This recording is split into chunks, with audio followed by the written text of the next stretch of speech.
NC Pork. Good for the plate. Great for the state. Number 12, Georgia Tech, the Yellow Jackets, a perfect 6-0. They come to Durham to take on 4-2 Duke Saturday at noon. This is on ESPN. And the Blue Devils, believe it or not, a 2-point home favorite at Wallace Wade Stadium. Yeah, Chris, this is one of the most compelling matchups of the entire college football weekend, I think, for multiple reasons. First, Georgia Tech, as you said, is 6-0 and nationally ranked.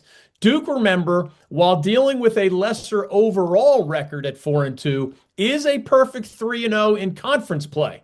And if you look at the remaining schedules, the winner of this Georgia Tech Duke matchup, and only the winner of this game, has an obvious and direct and very manageable path to, believe it or not, the ACC football championship game in Charlotte. That would be an enormous first-time accomplishment for either the fourth-year Georgia Tech coach Brent Key or the second-year Duke coach Manny Diaz, just as Diaz's name understandably has popped up in those Penn State coaching conversations after the dismissal of the longtime Nittany Lions leader James Franklin. Remember, Manny Diaz did a fantastic job as Penn State's defensive coordinator during the 2 seasons immediately before he accepted the Duke job. For the record, he is not the number 1 or the number 2 target of that Penn State coaching search, at least at this early stage. Who knows what happens down the road. But secondly, back to Georgia Tech Duke, this game's going to match 2 of the best quarterbacks in the entire ACC.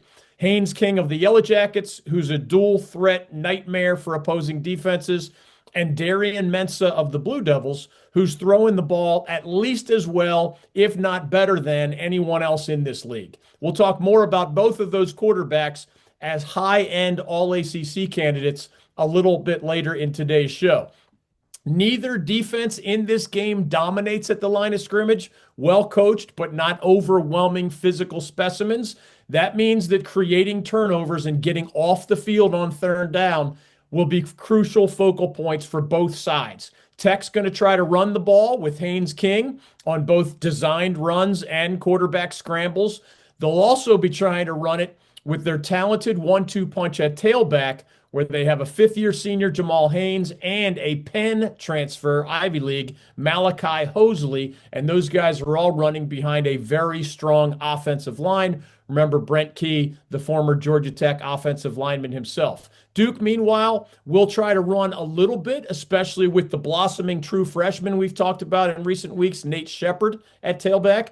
But the Blue Devils also believe they'll be able to protect Darian Mensah, who has developed great chemistry with his wide receivers, especially the Harvard transfer Cooper Barkate and the former East Forsyth prep star here in North Carolina, Quayshawn Brown. This seems to be an overwhelmingly even matchup in most areas, although I will mention the Yellow Jackets have a significant statistical advantage on special teams, where their junior place kicker Aiden Burr has been almost perfect. Their senior punter, Marshall Nichols, is a UNLV transfer that most people believe will end up punting in the NFL.